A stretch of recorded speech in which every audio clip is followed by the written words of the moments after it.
और मोतिहारी के साथ ही विगत दिनों में अपने जिला में जो एकजुटता दिखाई है उसके लिए मैं पूरे बिहार राज्य उन्हें धन्यवाद देता हूँ और मैं उन्हें आश्वस्त करता हूँ कि पूरे बिहार राज्य व्यवहार न्यायालय कर्मचारी संघ आपके साथ है और रहेगा।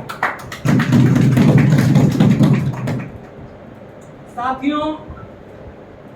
कल हमारे व्हाट्सएप पर एक औरवल के साथी के द्वारा मैसेज किया गया कि उनके मुख्य न्याय दंडाधिकारी के द्वारा यह आदेश निर्गत किया गया है कि कोई भी कर्मी एक्स्ट्रा में पैसे मांगते हुए पकड़े जाएंगे तो उसकी सूचना व्हाट्सएप नंबर इतने पर दी जाएगी। आज हम इस बात को निर्णय लेने के लिए हम आए थे कि अगर उपस्थिति होती तो मैं माननीय उच्च न्यायालय को एक कड़ा संदेश देता कि हमारी कम उपस्थिति है, फिर भी मैंने अपने दायित्व का निर्वहन कर रहा हूं, इसलिए मैं आज की सभा में यह निर्णय लिया हूं कि मेरे कर्मचारी समय से आएंगे, समय से जाएंगे, अवकाश के दिनों में न कोई रिमांड करेंगे और कुछ साथियों के द्वारा कहा कि लोक अदालत का विरोध करेंगे। मैं अवकाश के दिनों में आऊंगा ही नहीं तो लोक अदालत का स्वतः विरोध हो जाएगा। मेरे पास एक ट्यूशन भी था कि मैं न्यायालय कार्य अवधि के पश्चात अगर कोई कार्य करता हूं, अगर कोई अप्रिय घटना घटती है तो उसकी दायित्व कौन लेगा। मैं जब एपी शाही जब संघ हमारे अश्वनी जी जनरल सेक्रेटरी हुआ करते थे तो मैंने माननीय उच्च न्यायालय को एक पत्र लिखा था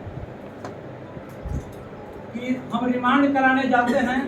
और पदाधिकारियों का आवास न्यायालय परिसर से दूर हुआ करता है। हमारा अभिलेख लेकर कर्मी जाते हैं, आपराधिक तत्व के को रिमांड कराने की व्यवस्था है, कोई हमारा रिकॉर्ड के साथ छेड़छाड़ कर दी जाएगी, कुछ हमारे महिला कर्मी जाते हैं उनके साथ कोई अप्रिय घटना हो जाएगी तो उसका दायित्व कौन लेगा। तो माननीय मुख्य न्यायाधीश एपी शाही द्वारा यह पत्र निर्गत किया गया था कि जिला जज यह व्यवस्था बनाएंगे कि न्यायालय परिसर में रिमांड होगी। आज संभवतः सभी जिला में यह व्यवस्था लागू है। उसी तरह से मैं आज एक पत्र इस मीटिंग में यह निर्णय लेता कि हमारा कर्मचारी 5:30 बजे या 5 बजे जो भी समय निर्धारित होता है उतना बजे के पास न्यायालय में नहीं रहे। उसका मैं एक्सक्यूशन दूसरा नहीं करता, मेरा एक्सक्यूशन यह रहता कि चूंकि न्यायालय अवधि के बाद कोई भी न्यायालय में प्रिय घटना घटती है तो उसका सारा दायित्व हम पर आएगा। पीठासीन पदाधिकारी तो रहेंगे नहीं, पीठासीन पदाधिकारी तो हाथ याद रहेंगे न्यायालय अवधि के बाद अब न्यायालय खोल के रखे कैसे क्यों थे न्यायालय में। तो अगर यह सदन का निर्णय होता तो मैं आज यह पत्र माननीय उच्च न्यायालय को भेजता। और दूसरा मेरा यह मंतव्य था कि अगर हम प्रभारी के रूप में किसी दूसरे न्यायालय का कार्य करते हैं तो उसके एवज में जैसे न्यायिक पदाधिकारियों को 20% एक्स्ट्रा वेतनमान दी जाती है तो हमें भी दी जाए, अन्यथा जो है मैं प्रभारी के रूप में क्यों काम करूँ, एक ही पद पर काम करूँगा।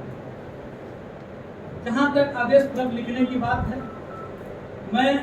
तिथि का निर्धारण स्वयं क्यों करेगा, जुडिशियल ऑर्डर में हस्तक्षेप क्यों करेगा, या तो डेट का निर्धारण करना पदाधिकारी का काम है। तो मैं इसमें कभी तो यह निर्णय तब होता कि जब हमारी उपस्थिति रहती, हमारी उपस्थिति है। और हमारे कुछ साथी करें हड़ताल कर दीजिए, हड़ताल ही समस्या नहीं है, समस्या का दूसरा भी स्वरूप है जिसको अगर हम लोग अपना लें तो हो सकता है कि हमारे